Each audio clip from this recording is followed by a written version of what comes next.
Easy to add more the hard drive for NVR or DVR.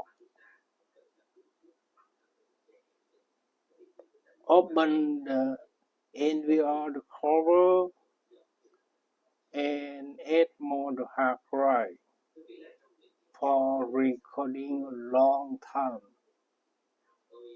Easy to do it. Today I build security camera for the nail salon in Lake Forest City, California.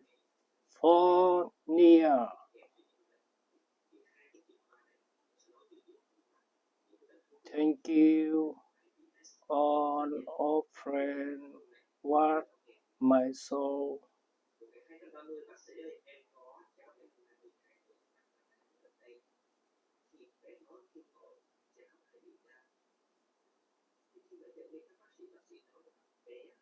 And after that, I test how it works. Connect the NVR to the camera and set up everything on the monitor or TV. Connect NVR to the camera out and they working.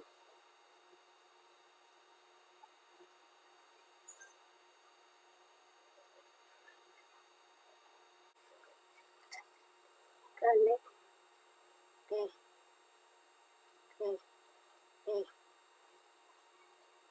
California 24 hours. So it's okay. Okay.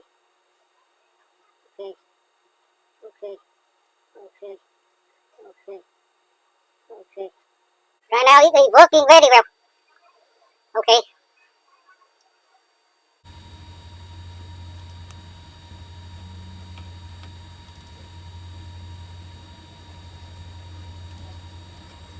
Thank you.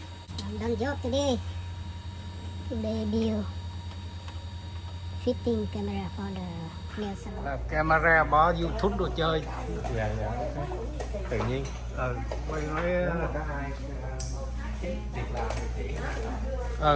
có ai camera thì chỉ anh.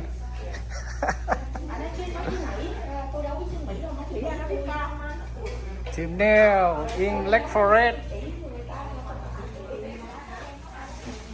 Team Nail in Lake Forest.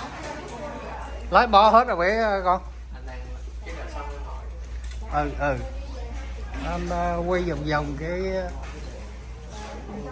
Ok.